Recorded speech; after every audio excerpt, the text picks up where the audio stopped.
meeting, Tuesday, May 16th.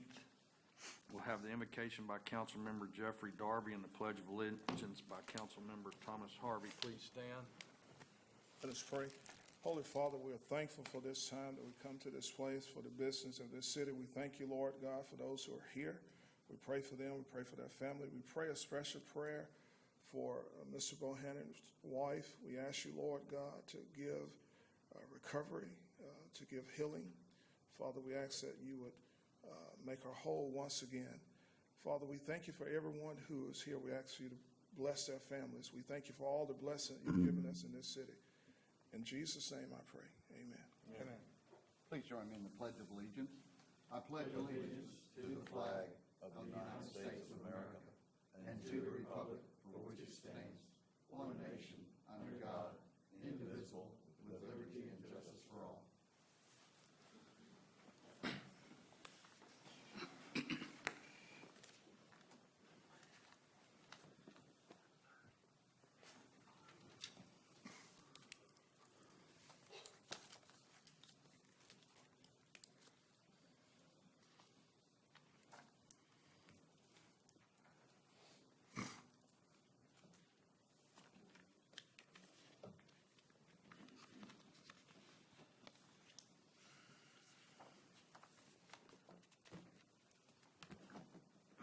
Roll call. Mr. Montgomery. Here. Mr. Larkin. Here. Mr. Irwin. Here. Mr. Darby. Here. Mr. Williams. Here. Mr. Free. Here. Mr. Harvey. Here. Approve the minutes of the May 2nd, 2017 regular meeting and dispense with the reading. So moved. Second. Council, please cast your vote. Two add-ons. Yes, sir. We have two add-ons. The first one will be under new business. It'll be item number 12, adopt a resolution nominating for confirmation by the Bossier City Council Stacy Fernandez as Director of Finance. First and final reading. Mr. President, I'd like to make a motion we add that to our agenda today. I'll second that. All right. Gentlemen, any questions from the audience? Council, please cast your vote.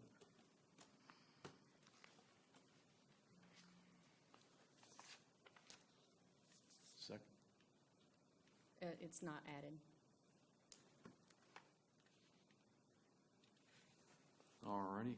So what is the next process? Do we? Oh, It I'm will be- sorry, you It'll put be me- placed on the agenda for the next council meeting automatically. Put me down as a no too, I'm sorry. Okay. I was lost in that.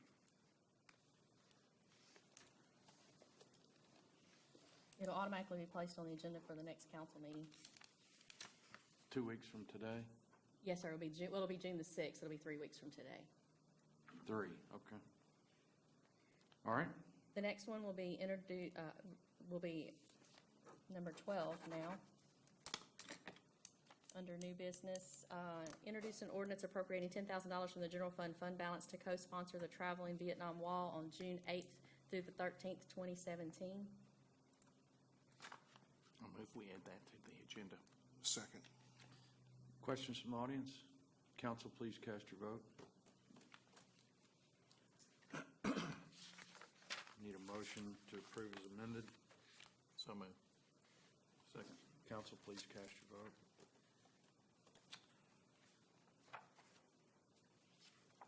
Stacy Fernandez.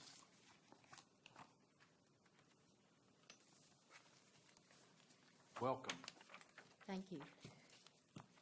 Council, I've distributed the year-to-date April 2017 financial reports.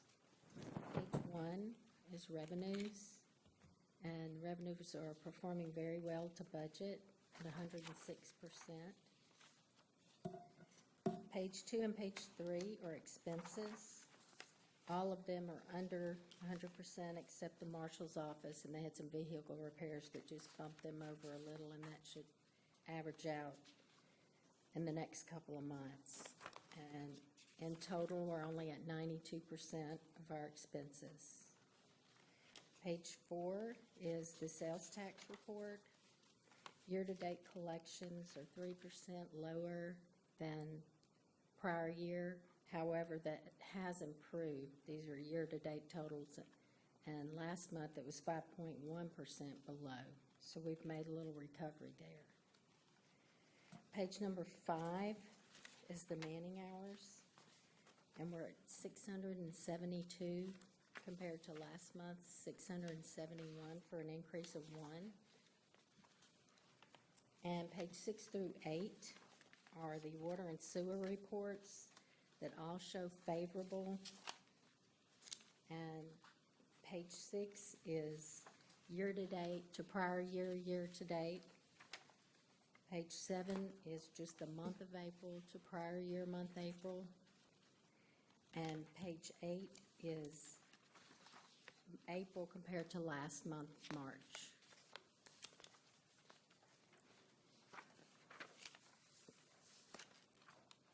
Anyone have any questions? Any questions from the council? Thank you. You're welcome.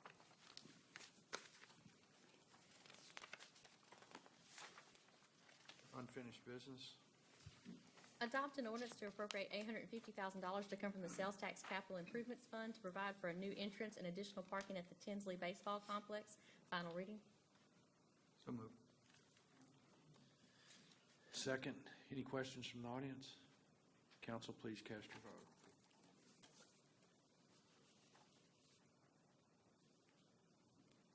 Adopt an ordinance to amend Emergency Ordinance 121 of 2015 and approve report of change order number 3, the final change order for the membrane water treatment plant DIP pipe replacement and lab improvements for $60,045. Final reading.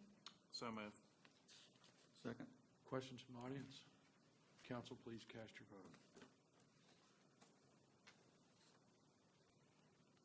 Adopt an ordinance to appropriate funds to cover requirements at the Red River wastewater treatment plant for a total of $47,319.80 to come from the Sewer Capital Contingency Fund. Final reading. So moved. Second. Questions from the audience? Council, please cast your vote.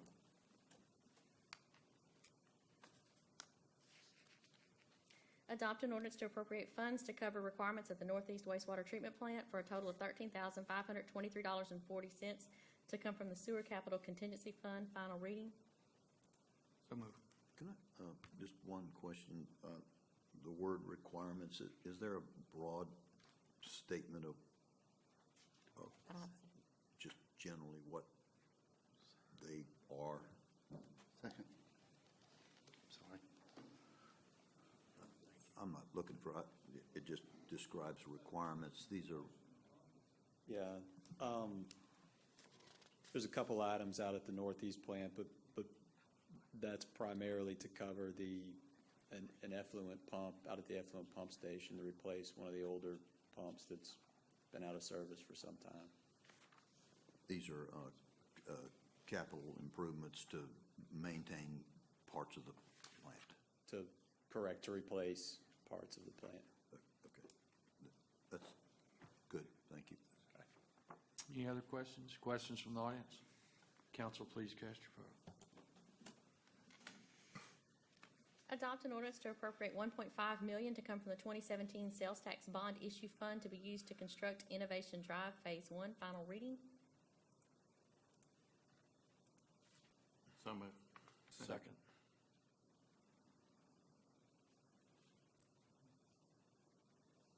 Any questions? None here. Questions from the audience? Council, please cast your vote.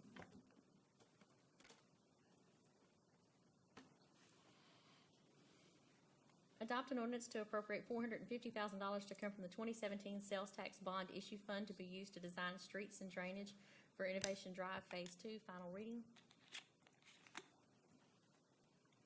So moved. Second.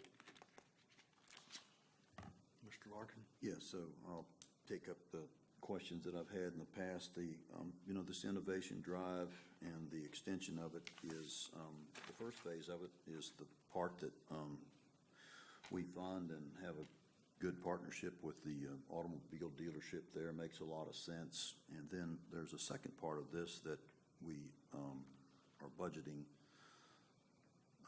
a $16 million roadway to connect this first phase across a lengthy piece of land to the end of Green Acres Boulevard and the Shota Lane. And so the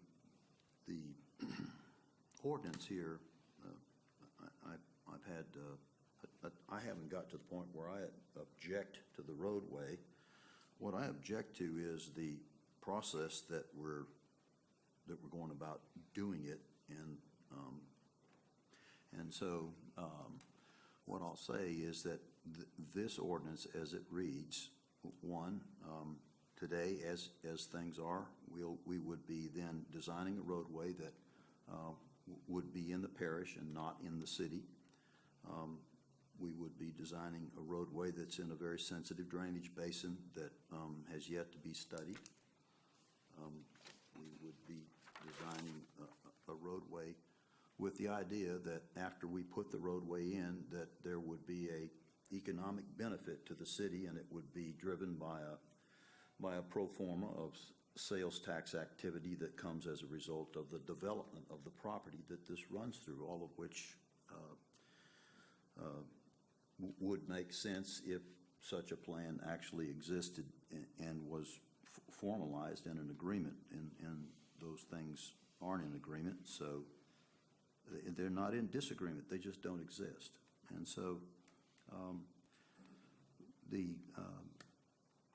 I guess the recommendation I would have is not to set this aside, not to vote against it necessarily, but to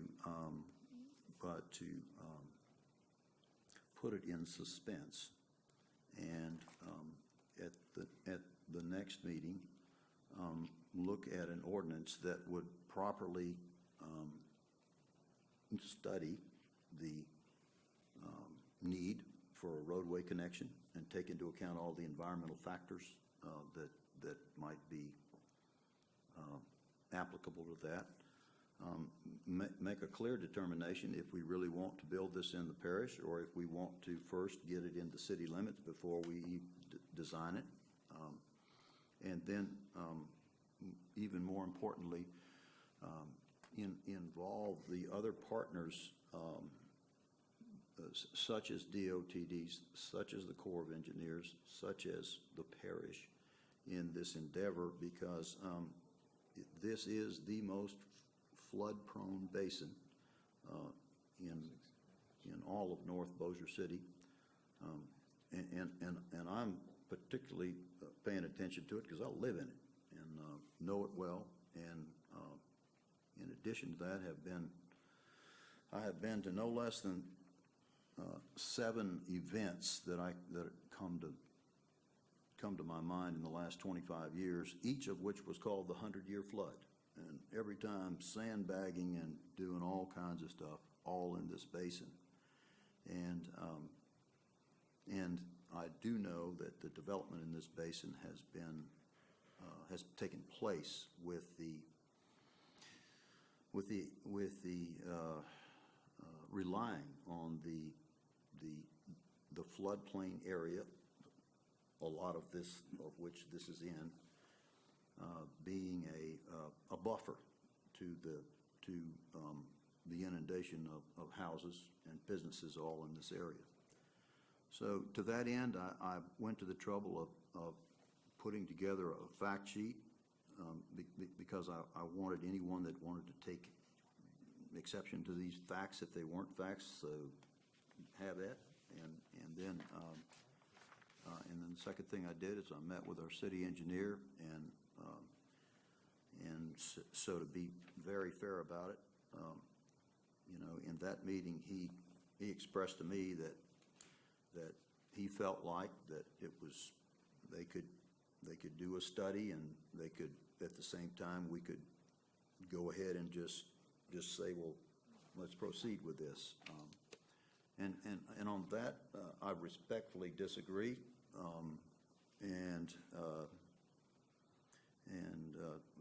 only to that end. I think he is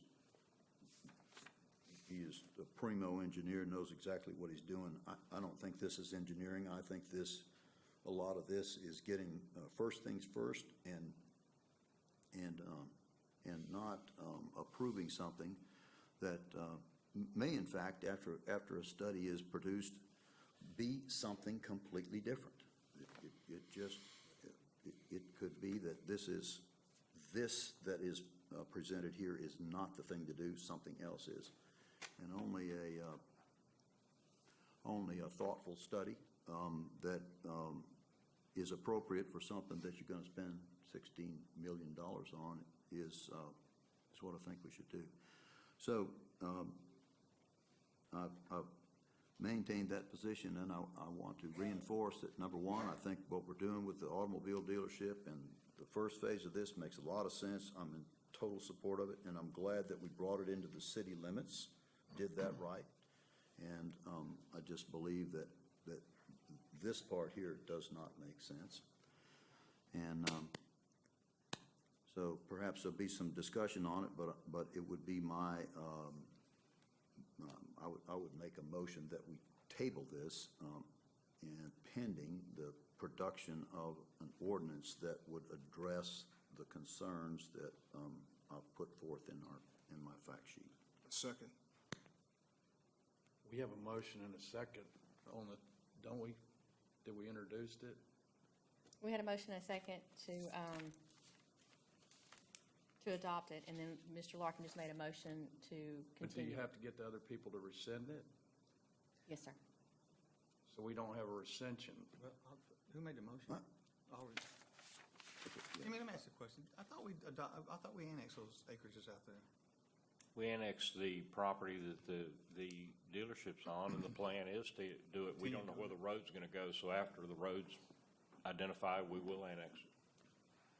Well, before we proceed, that there is another side to this story. I was in the meeting, and I've spoken with Mr. Larkin for several hours on, in cumulative time, and I'll certainly get Mr. Hudson, if he would like to join in on this conversation at the podium, please.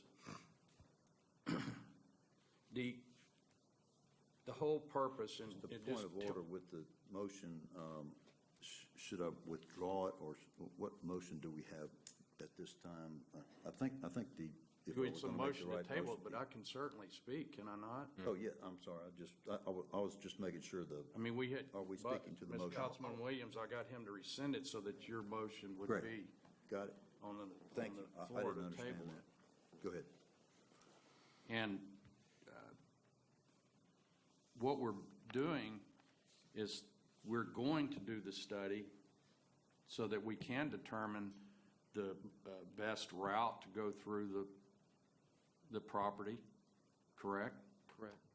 And the environmental study will be done. Mr. Larkin's recommended through the levy board that another engineer work in conjunction with our engineer, Rayleigh and Associates, is that correct?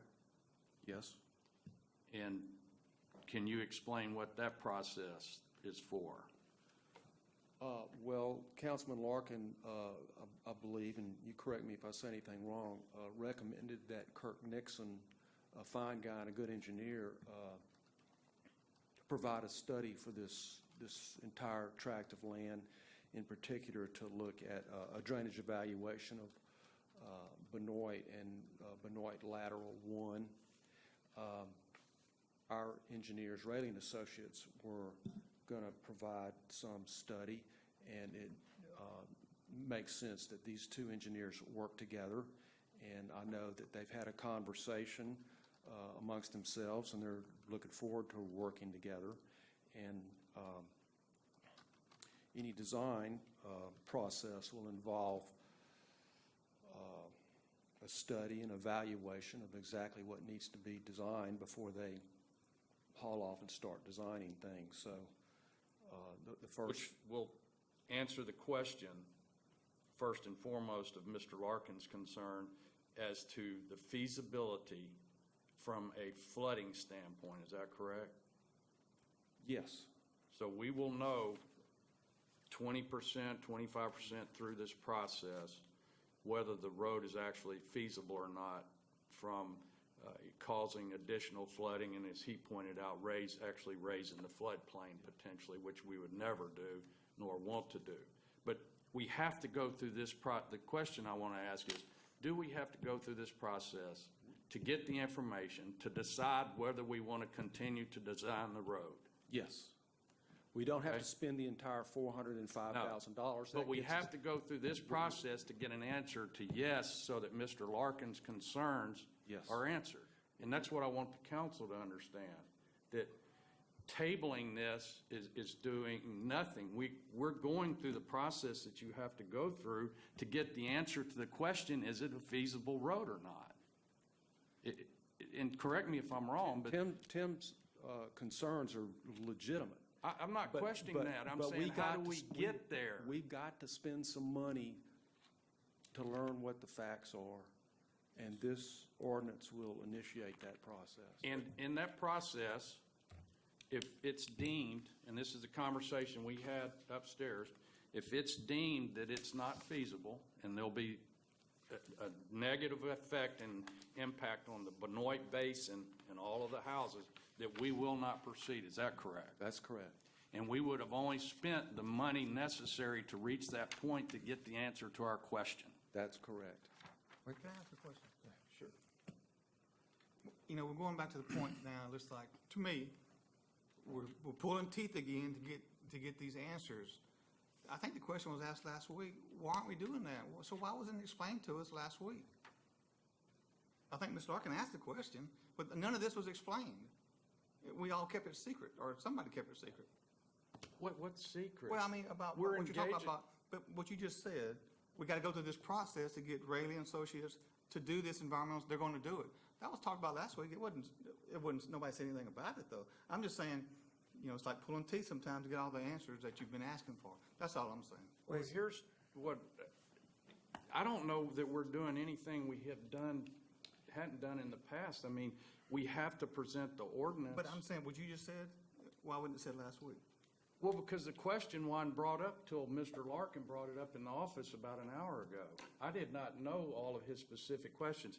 He laid out everything in his concerns, and we went through all those. All I'm trying to do is present the other side of that from my perspective, that we're trying to ensure and do everything that we're supposed to do to get the questions answered before we proceed. Was the question not posed to you last week about doing an environmental study? I remember talking about an environmental study. I don't know if The only proposition that Mark had prior to this was to do what they call a no-rise study, and that, you know, there are lots of studies in the world, but that doesn't happen to be something that would be appropriate, or, excuse me, that doesn't tell you whether or not you should build a $16 million road across a piece of land. Sorry, Mark, I misunderstood you. So, quick question. This ordinance is saying that that 450 is to design streets and drainage. How's that going to help us on flooding? Well, it's the initial part of this study. Before you design it, you have to find out the impact, and that's part of this ordinance and study. Is that correct? yes. That's the initial phase of the entire study. First day. Hindsight's 20/20. I wish I would have written an ordinance to appropriate $450,000 to study and Feasibility design, study. but I didn't write it that way. Okay. That would be inappropriate to allocate 400.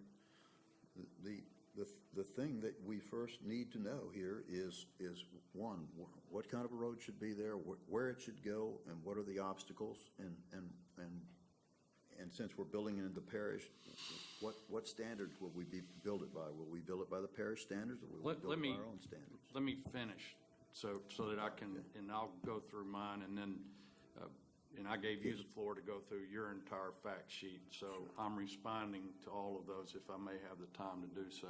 Surely may. The next process is, and I spoke with Mr. Hall regarding this as well as Mr. Hudson, you have to design the road or know where the road's going to go, and correct me if I'm wrong, in the negotiation process, and sit down then with the landowners and say, look, before we proceed with this road and spend the money, these are the things that we're going to have. All of the property's going to be annexed.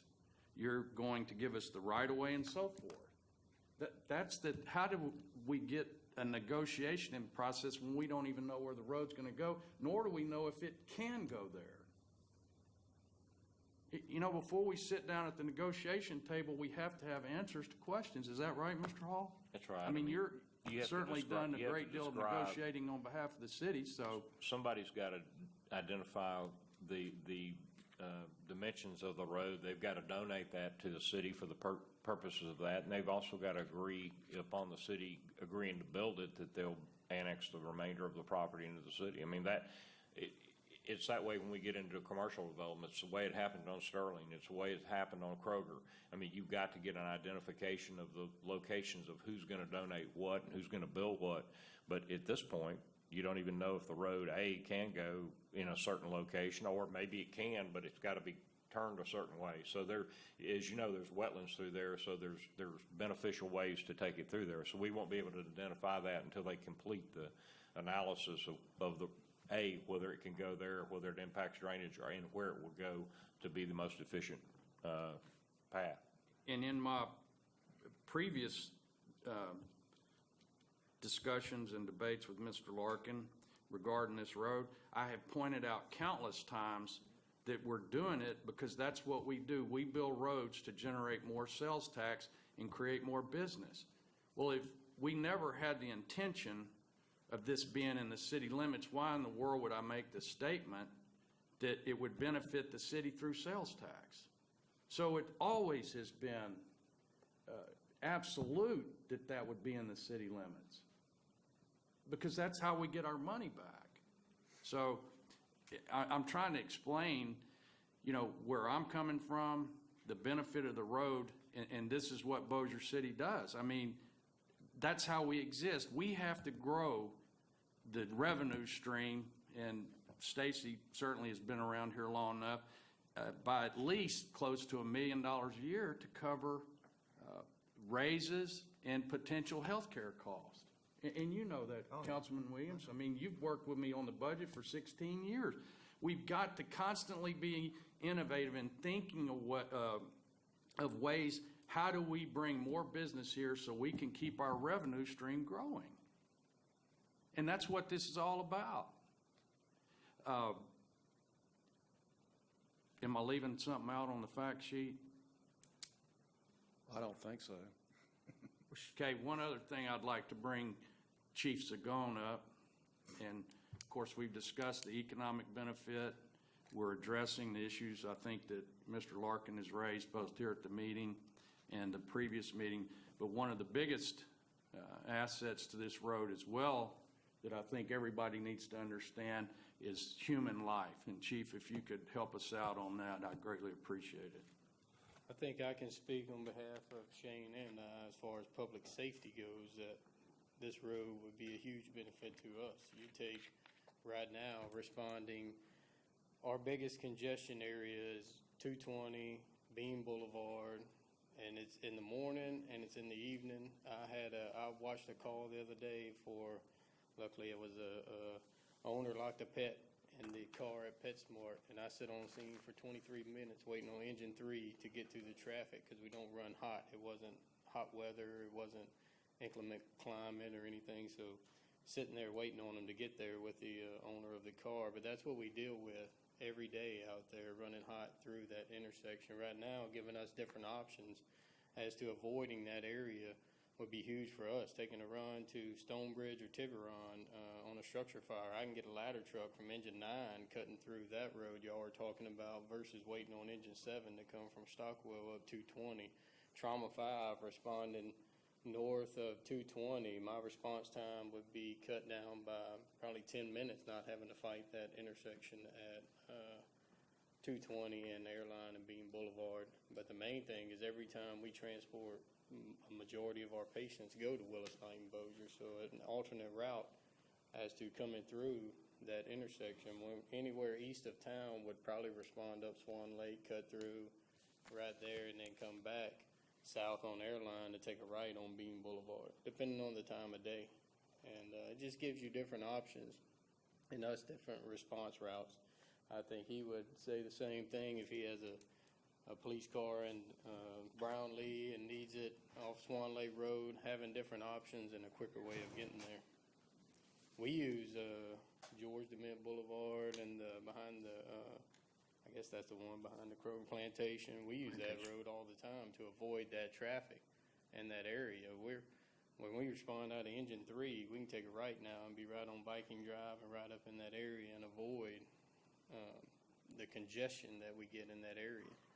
And with that road, how much relief would that give that congestion of that area? I think you have to take into account of all that. But I think as far as public safety goes, we would be a huge advocate of having a road that gave us a different option to avoid that area. Chief McWilliams, would you like to add any? Not necessarily much I can add to what Chief Jones said, other than I can concur with him that it does give us other avenues to respond to emergency situations. Because like I said, those intersections up around 220 are horrible to get through. They're dangerous to get through. And a way through the back to get there would be very beneficial. I think when you take he and I, you only have one car north of 220. I only have one truck north of 220. Have no ambulances north of 220. So our response time during that 5 o'clock to 7 o'clock area, our response times are down. If Engine 9's on another call, we have Engine 3 coming. That's the next hand response district where Engine 5 would have the option of going the other way, or Engine 3 taking Viking and coming in the other way. But Engine 5 would probably be a quicker response time at that point. All right, thank you. Any questions from the council? Yes, so in summary, what makes a lot of sense, I think to everyone, is that connecting Airline Drive and Swan Lake Road with a reliable roadway that you can operate and connect up with emergency vehicles, and that we can use when emergencies occur, it is a great idea. And to whatever end this would serve that purpose, this is a good idea. Right. Good. I understand that.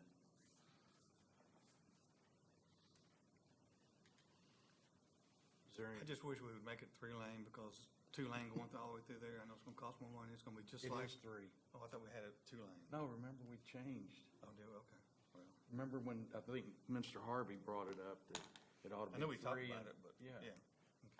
Well, I mean, he put it in the design to increase it to 3.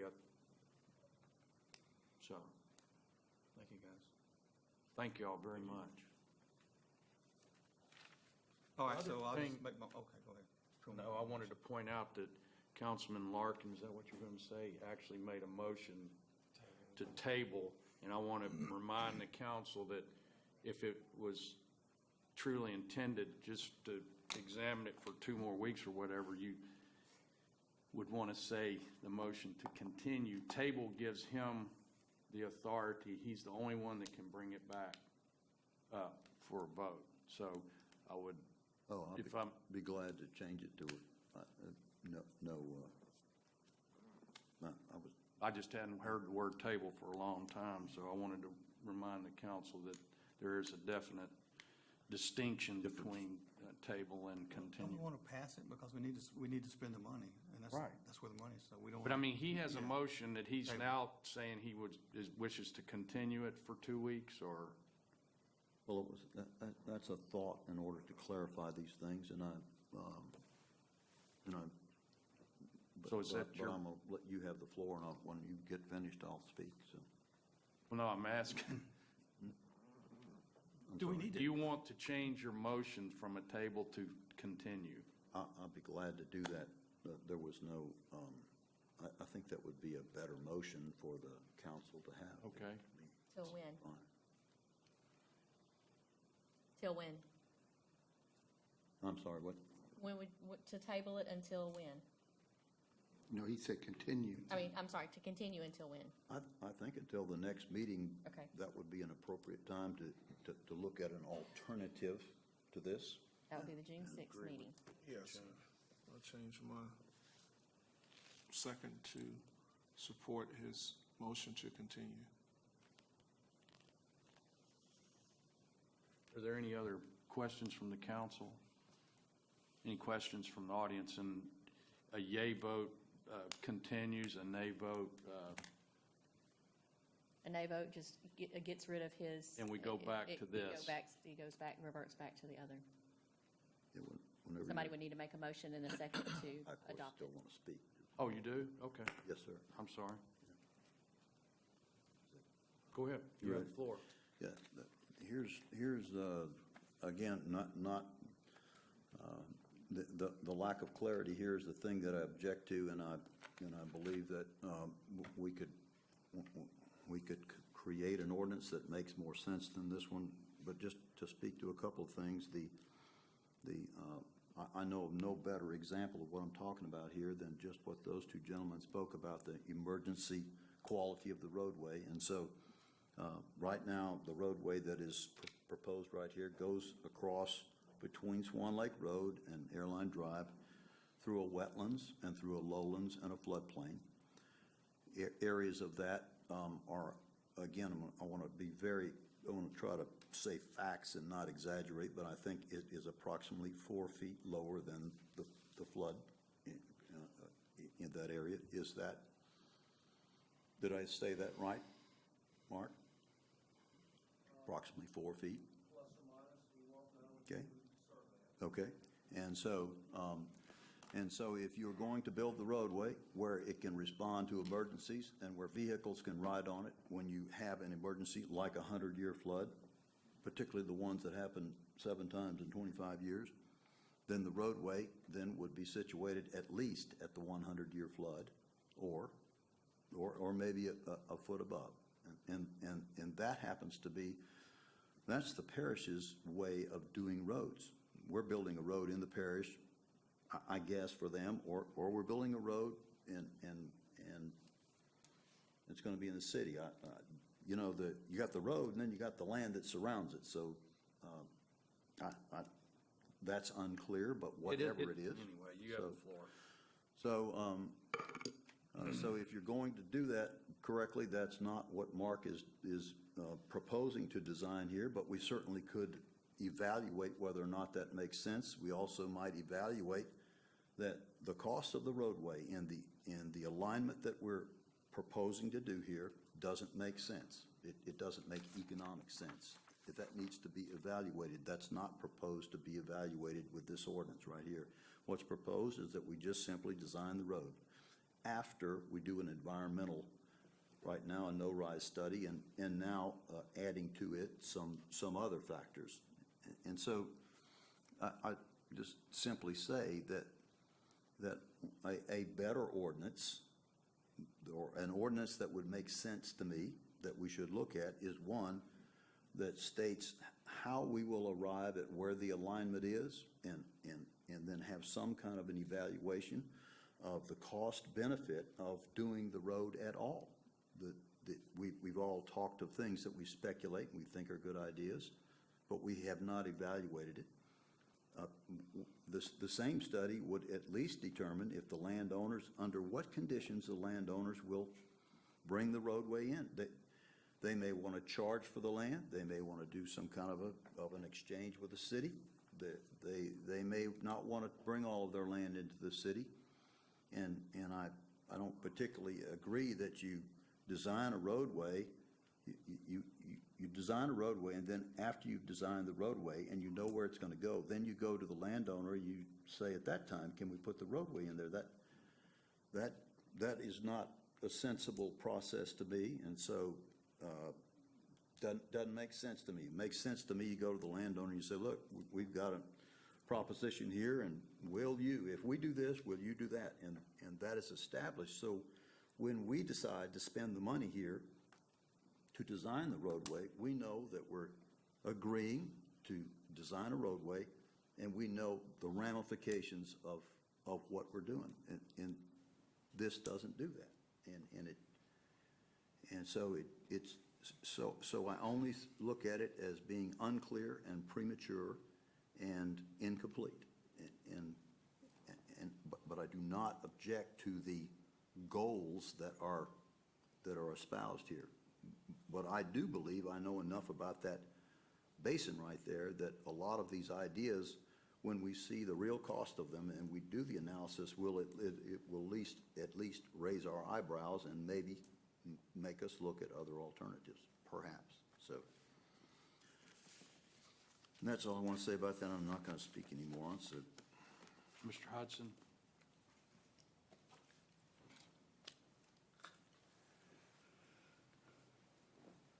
Does this ordinance accomplish the goals that I stated? Yes. And what are we leaving out? And I don't mean to put you, I'm not trying to put you in, but I don't know enough about engineering. You know, I was a certified public accountant, so I have to rely on you, our engineer, to tell me, are we going about this in the right process? And have we taken the due diligence in the right amount of time? None of us want to cause any negative impact with drainage. And we're going to have to venture some money and spend some money to do these studies to learn what's what. And this ordinance will initiate that process. And with the addition of Kirk Nixon, his expertise being involved, that's a good thing. So if this ordinance were to pass today, this will set us on the road to getting the answers to these good concerns that Tim has. Right. The ordinances with the landowners is not part of this. The agreement with the landowners is not part of this. That's something between, to my way of thinking, between the city and the landowners. Which is something Mr. Hall Which is something and Pam, Jimmy's going to help us with. they're involved in that negotiation process. And I know that I differ, but I'm trying to let everyone see the other side of this, that we are going about it the proper way, and it's all open and clear, and we have the utmost concern for any type of potential additional flooding that would harm people here in Bossier City and Bossier Parish, correct? Yes, sir. And our goal, and we will not build the road unless the property is within the city limits of Bossier. That's the whole intent. That's part of the agreement with the landowners. So, again, and I'll stop with this, but I want to make sure my position's clear and my answers are clear as well. So, thank you. Do we need to rewrite the ordinance to state what that money's gonna be used for? All you're doing is appropriating funds and saying, it says we're gonna use it this way, but we can actually use it this way. Don't we need to say, this is how we're gonna use those funds? They shouldn't be used to design the road. They should be used to do a feasibility study on the flooding. I'm all for the road. You can just direct that right to my driveway. That'd be great. So I'm not opposed to the road, but the draining problem is a big concern, especially for all the surrounding subdivisions. Do you have the contract from Rayleigh, or is it up in your office? I happen to have it right here. Okay. So can you answer Councilman Free's questions? You want me to read this whole thing right now? No, I was just saying that, I was just saying that he went over that contract up when we were having the meeting, and I wanted you to see that he has the ability, is that correct, to do all of these various studies. I think we're getting caught up in semantics here, and we need to understand the goal is to start. We have the contract in place. We certainly want him to have the authority to do what he thinks is necessary. I don't think anyone up on this podium here has the qualifications or the knowledge that Mark Hudson has when it comes to building roads here in the city of Bossier. Right, no, but I'm just saying the wording on this. He's satisfied my belief that he has the latitude to do the things that he has to do to get the feasibility study of the road, whether that be the environmental or with Kirk Nixon working, correct? Yes, sir. But we need to get, we need to hook up with Kirk Nixon officially. That hasn't been done, but And you could come back and amend the contract through another ordinance once he talks to Kirk Nixon and decides what, if the scope of the agreement needs to change. What, Tim, have you seen that? I have, yes. So what does this not satisfy on your part? It does. That states that we're gonna design a roadway, and it's gonna be on that, that says we're doing a roadway, and it says that they're gonna do a study. No for right the, study. Drainage.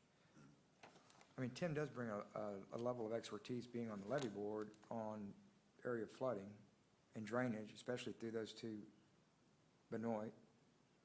So, I mean, I do, But they're his hiring Kurt concerns. Nost, right? Nixon. I'm sorry, Kirk Nixon, and he's gonna work in conjunction with our engineer, Rayland understand. Associates, and they've already gotten together, and Mark, I received a letter from DOTD that says that between the city and the police jury, I don't know if the levy board was mentioned or not. Do you, Tim?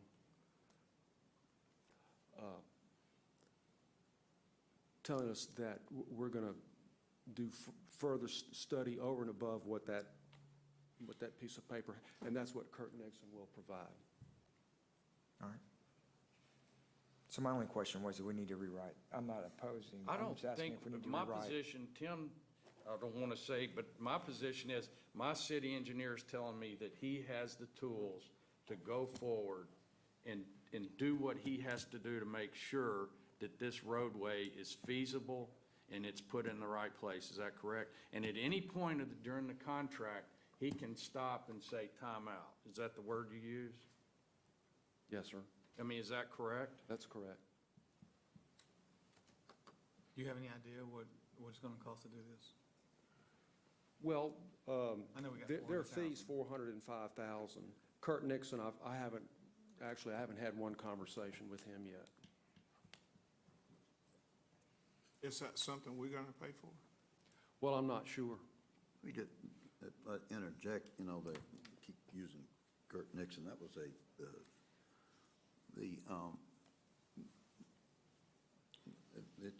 it's just I guess it's a misunderstanding of the sophistication of what is studied, but the DOTD met with the levee district. They issued a letter. The area along Benoit Bayou Lateral 1 has not been studied for floodway protection to help expedite any development permits along the channel and to protect the major thoroughfares through Bossier City. DOTD is requesting a flood study be conducted in cooperation with the parish, the levee district, and the city. That'll be an expensive study, and the information that study produces will influence the practicality of the proposition that we have before us in this ordinance, and that is so simple, and if you want to do that, then what we should do is we should look at an ordinance at the next meeting, unless 2 weeks isn't enough, and the ordinance should state how the city and the parish, levee district, DOTD are going to determine this information. And then perhaps we can craft it in such a way that we could begin at least the study part of this roadway to happen in concert with this. But if you plan a roadway and you're done with it, and then you conduct a study of the floodway protection, then so what happens if the roadway turns out to be the very thing that keeps the flood protection from being effective? That is why you study, you do a plan, you get a budget, and you build it. And this is not, this isn't about that. And we won't have authorization when we do this to do a floodway study with the parish and with DOTD and involving the city when we pass this ordinance. And so we will leave without what DOTD has requested here, and which is very reasonable and is thoughtful. What Tim just described comes with Kurt Nixon's study that I do not have a proposal for. But that is separate. And This is more than likely, it's something the city will at least participate on, perhaps with the levy board and perhaps with the police jury. I mean, that's what makes sense to me. What is a no-rise study? What does that entail? If we were to build this street, there's going to be a bridge over Benoit Lateral 1. It's either a bridge or a big culvert, some way to get from one side of the creek to the other. And the no-rise study determines how big the opening underneath the bridge needs to be so that when water flows down this channel, the bridge doesn't back the water up, doesn't block the water so much that it causes the water to rise at all. Okay. Is that the study that this group is going to do? Rayleigh and Associates? Yes, sir, that was part of their proposal. Okay.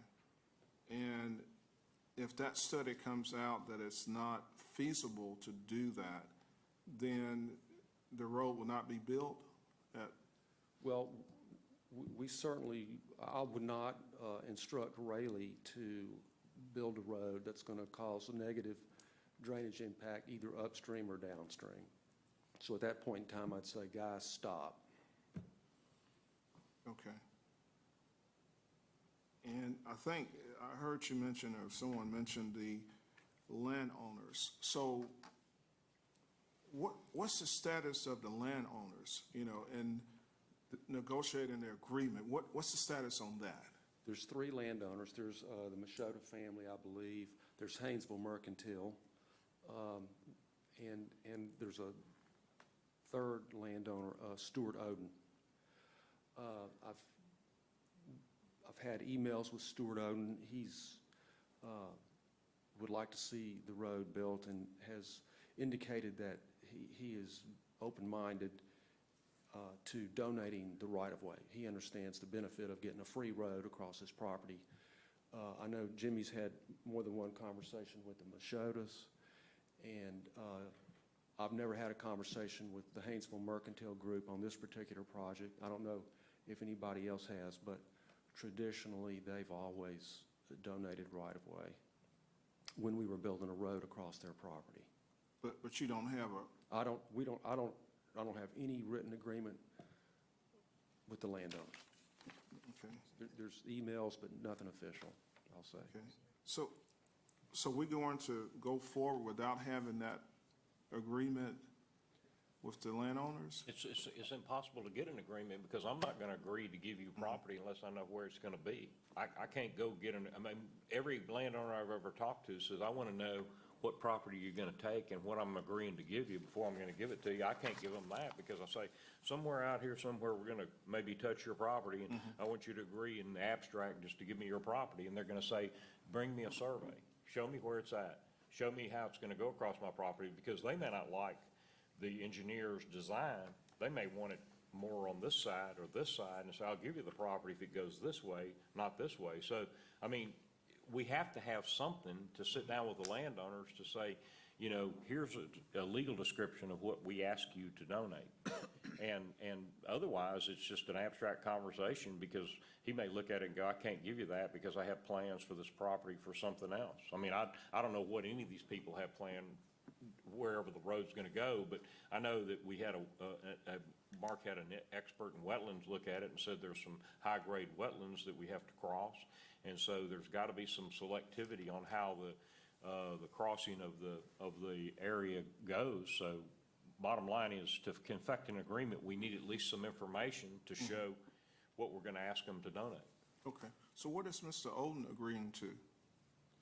He owns a small tract of land, and he's agreeable to donating the right-of-way. He told me in an email that he would like to be consulted along the way, just like Jimmy described, to learn the particulars about where the road's going to go across his property. Okay. So I'd like to just point out one thing about this right-of-way land thing that I guess I have a different point of view on it, but let's remember that what we're doing here is we're making a commitment to do a road, and then the road will cost $16 million, and then part of the theory behind doing that is that when we spend that $16 million, we're going to have all this land on either side of the road, and in the area of that road, it's going to produce taxes, and it's going to make sense for us to spend this money. Well, then there isn't anything to discuss with the landowner, because we don't want them to just donate the little piece of the road. We want them to bring their entire tract into the city so we can be sure that we're going to get the money to pay back the $16 million. That has not been done. That's a negotiation.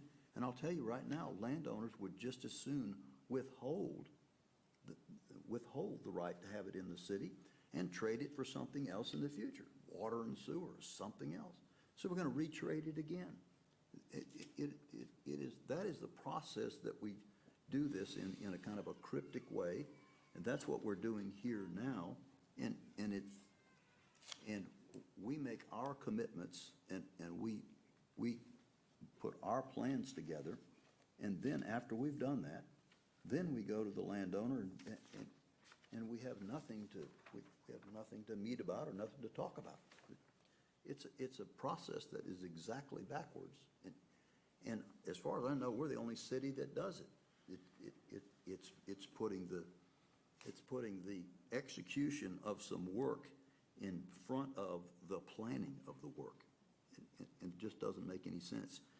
What makes sense is for us to fund the planning and the decision-making part of this, and then for us to evaluate the fruits of that planning, and then based on that, hire somebody to carry it out, or look for a better plan if it turns out that it doesn't make any sense. We can't know that now. I think common sense would say that after we do the feasibility, environmental, whatever, and everything's fine, then we go to the landowner for the road, and it's gotta be, and I agree with annexation on a certain piece of land on each side of the road, you know? I mean, to me, that'd be common sense. Get that done before we even think about starting to build a road. I mean, Yeah, based on the experience of Mr. Hall and the administration, is this a reversal of what we've done? No, every Georgia Mint Boulevard, you know, we had a layout of what the plat was gonna look like, where stores were gonna go, those types of things. And so at the end of the day, this is a typical way you develop with anybody. Let's take the first part of this stretch. Honda shows up. We'd like to come. They were interested in coming to this location, had a meeting, they talked about it. They send the site to Honda. Honda doesn't like it. They don't know where it's at. So Mr. Hudson provides information about traffic counts. The mayor writes a letter. I write a letter about prognostication about future development along that corridor. And oh, by the way, Honda all of a sudden starts looking at it a little harder. They then approve. Then, without any agreement, we agree that they're going to annex the property, then they're going to purchase the property, and then, oh, by the way, as soon as the annexation and purchase are complete, we trigger the building of the road. No agreement. We don't have 10 agreements. We don't have all this other stuff. We've gone forward with phase 1. But all of a sudden with phase 2, we're going to take a different approach. We're going to have all this detail down, all the layouts exactly done. I can't negotiate with a person to enter into a contract unless they know what I'm doing. Just like Mr. Oden, he wants to kind of see how the road's going to go, massage it as it goes across his plate. So what I'm saying is on this very road, on phase 1, we never had the first agreement. We had a handshake. The handshake was that if Honda's coming, we're going to buy the property. If we do the deal, we'll do phase 1 of this. So we've done phase 1. All of a sudden, we got a different program with phase 2. Okay. Well,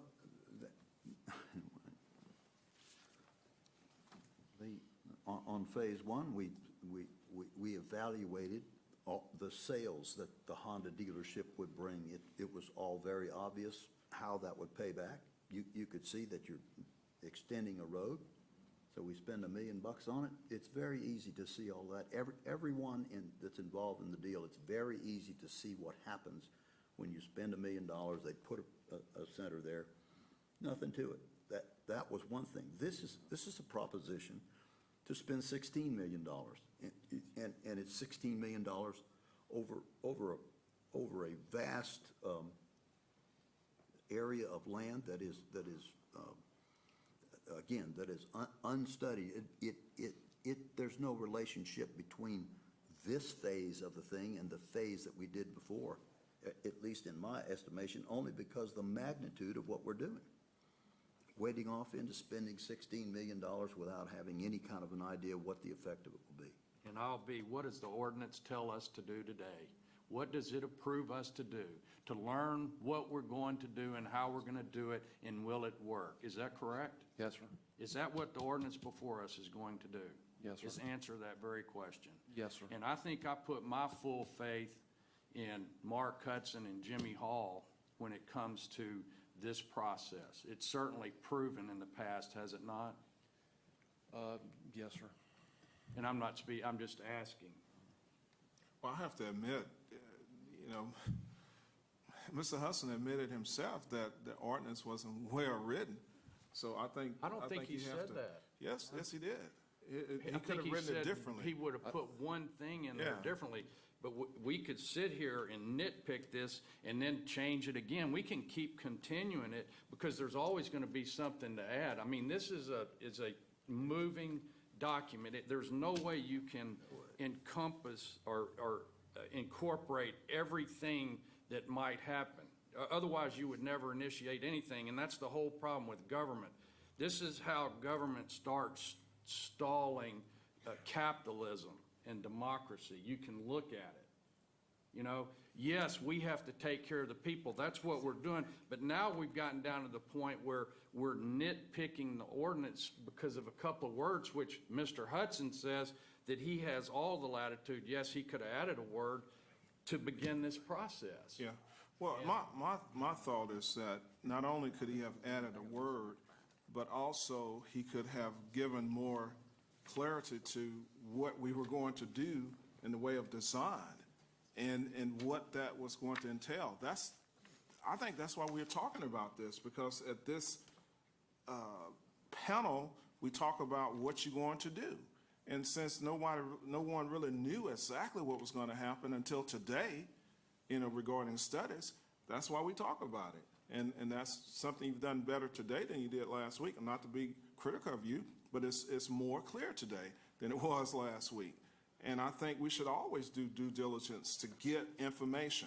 That's not against the rule. That's not against the law. That's the American way.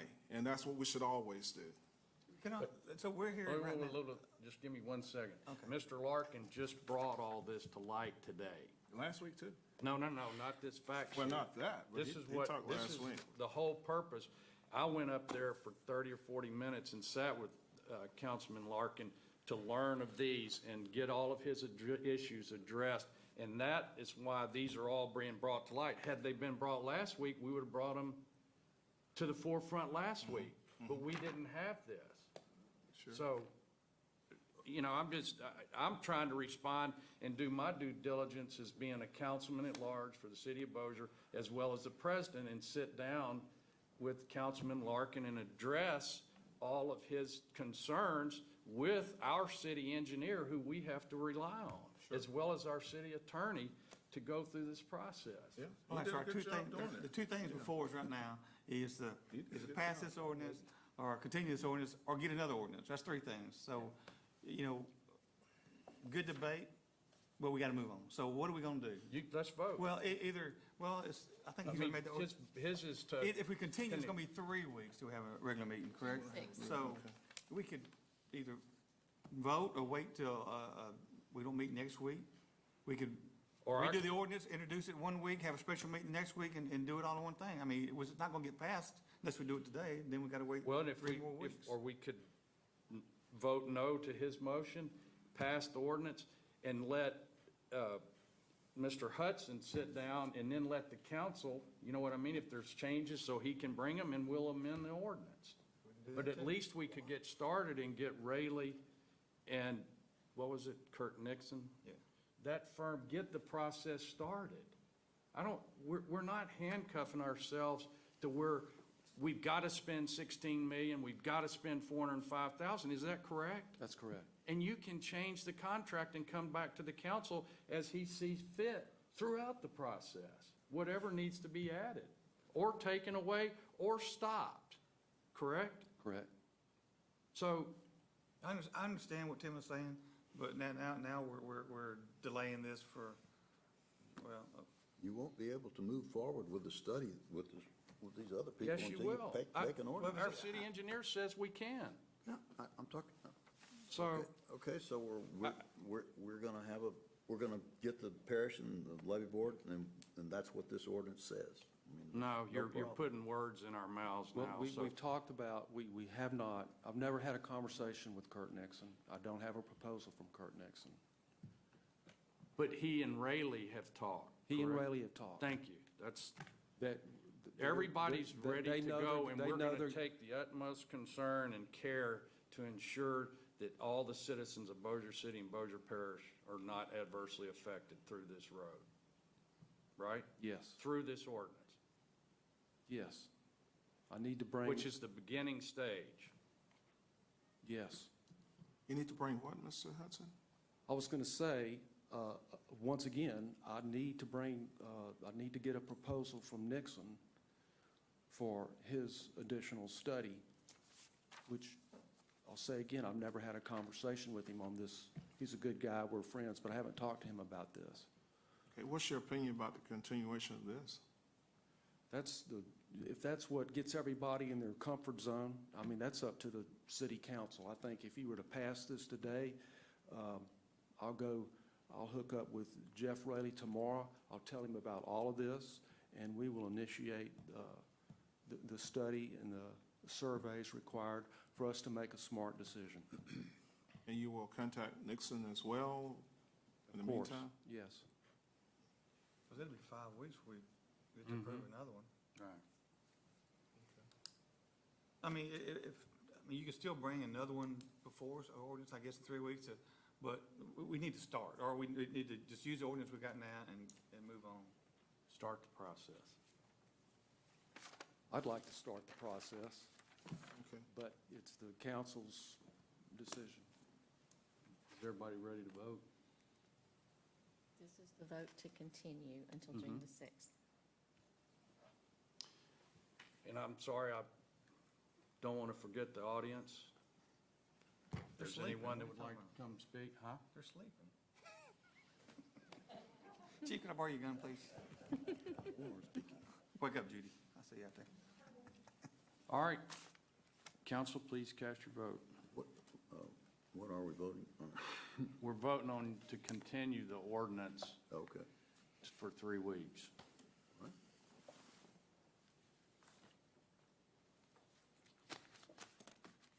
Motion fails. All right, I make a motion, we approve the ordinance as Oh, presented. yes. I second it. No questions from the audience? Oh, I'm sorry. I just wanted the moment, man. I don't want to lose I'm this. sorry, I'm sorry. This is the window of opportunity right here to get out of the door. I understand, you're ready now. All righty. Council, please cast your vote. To approve the agenda. Good. That was to go forward, right?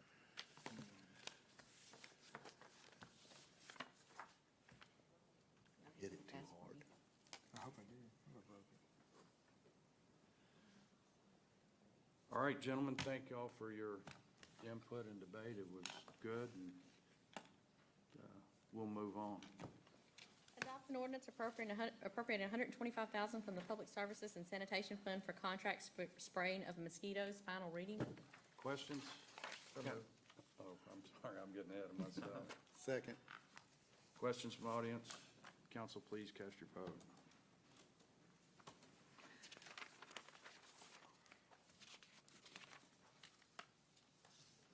Update from Manshak concerning the utility public-private partnership.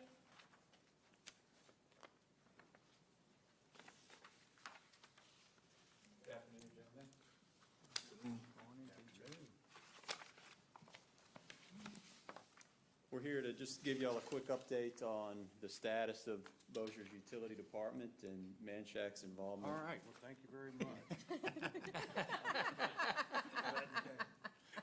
Hey, Mark. I'm just kidding.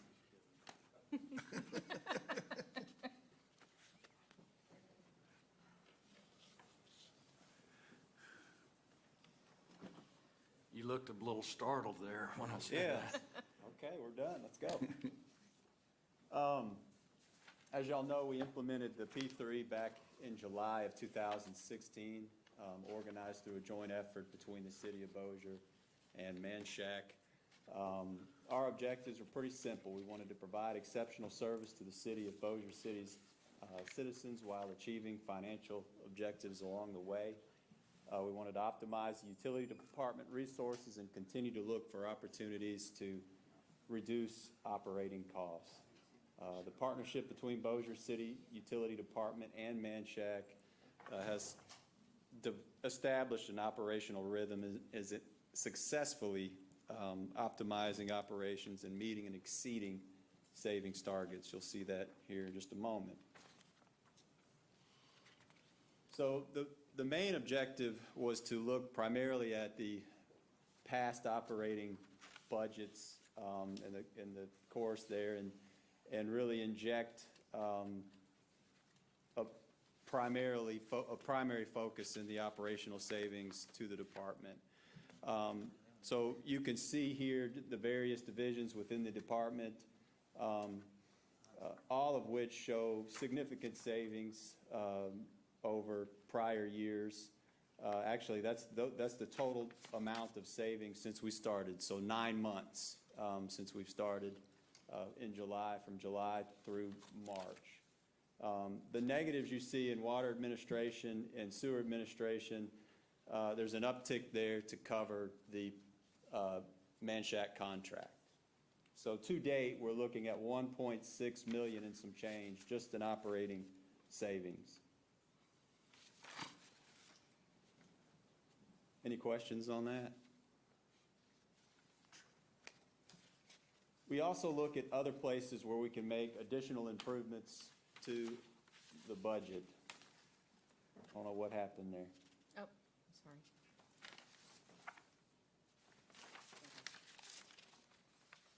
So, one, we're calling additional savings in emergency work. And we've come up with about a dozen projects here over the last 9 months that were performed under an emergency basis, where we performed engineering, bidding, and so forth, and came up with a little over $1 million worth of work. What we've done is figured in approximately 15% savings related to that bid process, and of course, we've performed all of the engineering associated with those for a total savings of $275,000 roughly for that.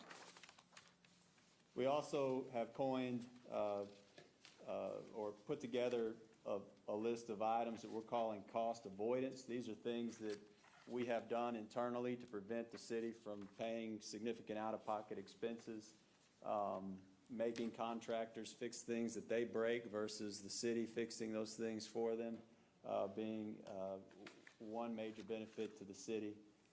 And I would say this is conservative. It's probably much greater than $886,000. But if you add these three items up to date over the last 9 months, we're looking at a total savings in the utility department of $2,775,535.85. So doing very well. If you look at where we had projected just in the operating budget, we had a target monthly operational savings in 2017. We were targeting $175,000 in savings month to month, and we're actually beating that. We're almost at $180,000 a month in savings. And if you lump in the emergency savings and the cost avoidance savings, you're looking at almost $280,000 a month, okay, in savings as we progress throughout the last 9 months. Any questions with that? The rest of this presentation is primarily just some basic statistics within each division that we currently manage. So in the administration division, just to give you a quick overview, we conduct staff meetings weekly. We review the department and division budget monthly. We've developed records inventory and retrieval systems. We do a weekly action item list, and we review that every week to make sure that all the divisions are meeting their goals. We also conduct weekly safety meetings, and you can see in that picture, it's a couple of City of Bossier City employees with their hard hats and their safety vests on, ladder in the hole. That's good. Water treatment plant division. One of the main things, you guys are familiar with here as of late, is the chlorine cleanse. We will begin our post-flushing on that this week and put that particular project to bed towards the end of next week. We're also currently revising the risk management plan for the water plant. We completed the annual DHH audit with no findings.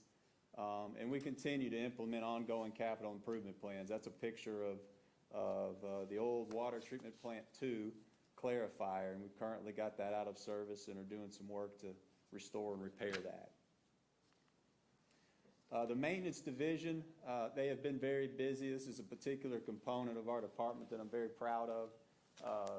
There was somewhere in the neighborhood of 800 plus open work orders when we started. In the last 9 months, we've closed over 600 of those. We've completed and recorded 244 water and sewer maintenance repairs, 149 emergency water turnoffs, 324 utility locates, and we provide maintenance support to all other divisions. They are very busy, do an excellent job. Lift stations also is another division that stays enormously busy. Over the last 9 months, they've completed in excess of 2,000 preventative maintenance tasks. These guys work very, very hard. I've been up early in the morning dealing with God knows what, and they do it with excellent attitudes and provide exceptional service to the City of Bossier. The wastewater treatment plant division, we continue to maintain compliance with our wastewater discharge monitoring requirements. We are conducting ongoing capital improvement efforts at both plants, 2 of which you guys voted on today. We've simplified the operational efforts out there, completed remote monitoring capabilities, and we've implemented performance enhancements at both plants to reduce operating expenses. The environmental division, they completed a 5-year DEQ audit with no findings. They are continually inspecting the various industrial waste and stormwater and oil and grease permits that we have within the city. They collect permit fees, and we've recently refined our septic tiling requirements to include sampling as a component of that to ensure that what they're dumping in our wastewater plants is acceptable.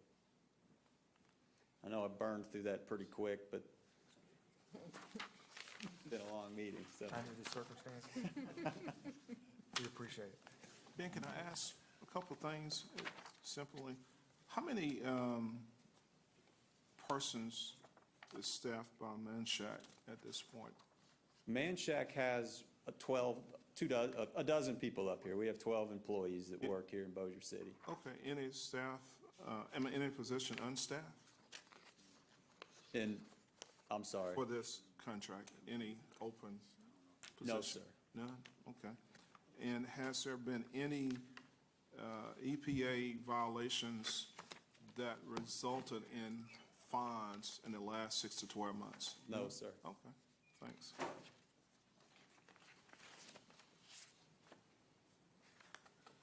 Good report. It was really Thank you. comprehensive. It's a lot of information that I just spit out in about 5 minutes there. A lot of hard work by both our staff and the City of Bossier. I'm very proud of the staff out there. They do great work. So the chlorine cleanse will be finished this month, it would be safe to say? Yes, sir. We won't have that strong chlorine odor? We start Thursday. We will be flushing. We turn the ammonia back on. We did that Sunday. And we will start flushing the system Thursday we'll flush Thursday, Friday, Saturday, pick it up again on Monday, and should be done by the end of next week with that process, and the water should go back to normal. But it's been very So successful. I can add water to my aquarium in about a week. Yes, sir. Yeah. I don't want to kill my fish. No, I hear you. My wife was complaining about her hair color the other day. She's like, man, Yeah.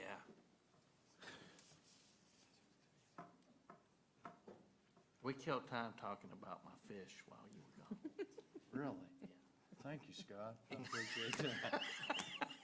I'm sorry to delay it any further. Any questions? Questions from the audience? All right, thank you, Ben. thank y'all. Thanks. Introduce an ordinance to approve the amendment of the utility public-private partnership P3 owner-engineer agreement for $1,042,755 to be paid for out of the utility operating funds. Amendment number 1, owner-engineer agreement, first reading. So moved. Second. Questions from the audience? Council, please cast your vote. Introduce an ordinance appropriating $25,000 from the 2017 EMS Capital and Contingency Fund to purchase Physio-Control Titan 3G modems for use with Physio-Control LifePak 15 cardiac monitors, first reading. So moved. Second. Questions from the audience? Council, please cast your vote.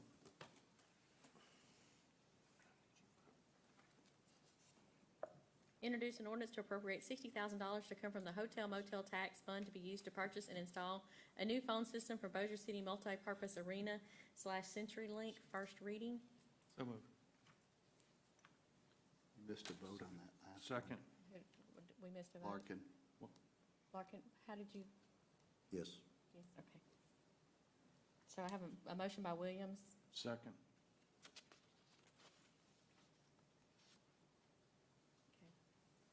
Questions from the audience? Council, please cast your vote. Mr. Larkin? I hit it. Do it again. It worked. We're making it a little bit harder for you to vote now. so- I can understand that. That's a good idea. Now all we got to do is handle the fun part. It won't work until it starts flashing.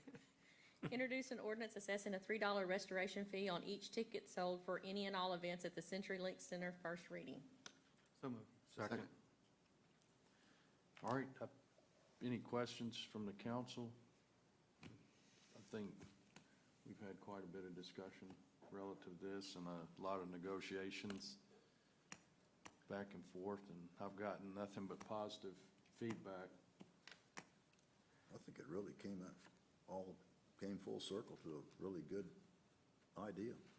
And again, to update, I want to make sure that everybody's aware that I've engaged Mr. Holt to look at taking this $3 and bonding it, which based on 200,000 tickets a year, 600,000, which would get us probably 8 million, maybe 8 to 9 million in the open market, so that over the next 3 years, and Mr. Hudson's gone, but Rebecca and Sam, they're gonna put together a 3-year plan, 3 or 4-year plan of what things need to be done, including the roof, the bleachers, the seating, the lighting, the concession stand experience, landscaping. Am I leaving anything out? You know, real needs that hadn't been touched in 17 years. So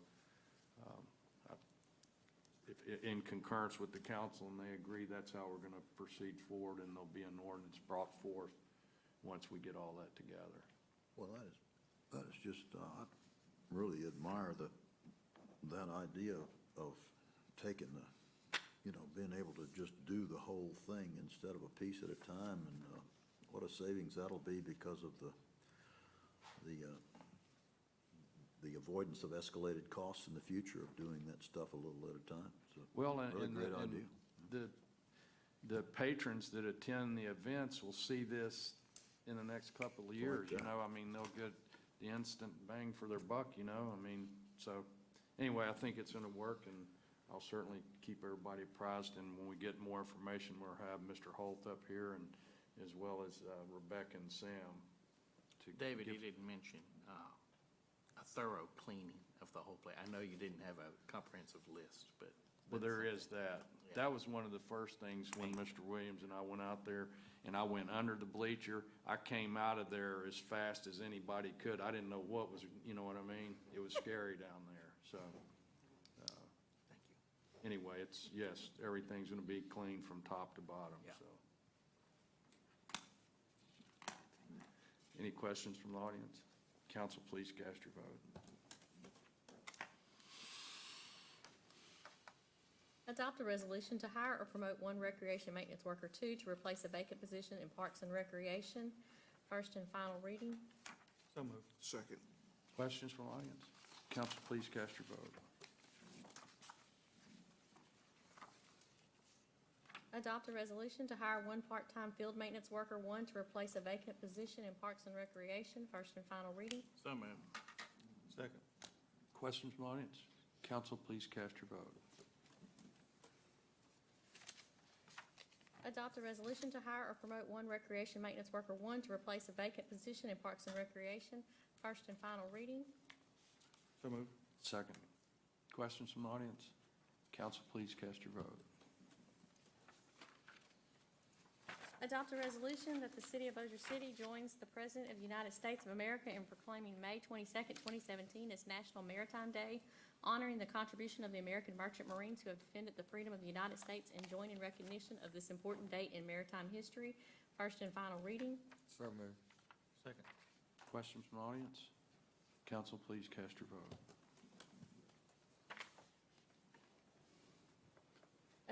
Approve report of change order number 1 and final change order for the sewer subbasin BC 21 rehabilitation for a reduction of $50,459.18.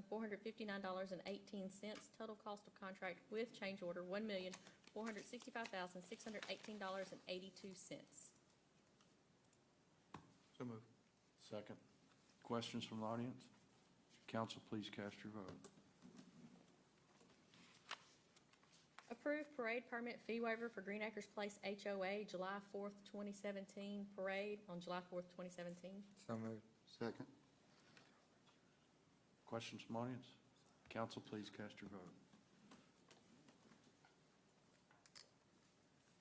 Introduce an ordinance appropriating $10,000 from the general fund balance to co-sponsor the Traveling Vietnam Wall on June 8th through the 13th of 2017. First and final reading. So moved. Second. Questions from the audience? Council, please cast your vote.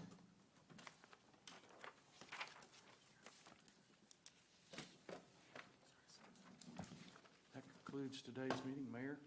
Just one quick question for Ms. Fernandez. Stacy, just so you know, addition to the agenda requires a unanimous vote, and it wasn't unanimous, that's why it's postponed. And also, she had 4 of her division heads here seeing how democracy works today, and I'm glad y'all came and learned how democracy works. Thank you, Mr. President. Meeting next week. No meeting next week? We need it after today, don't we? Little And all vacation. agenda items have to be in by noon on Friday because of the All right. holiday. Y'all have a great week. Meeting adjourned.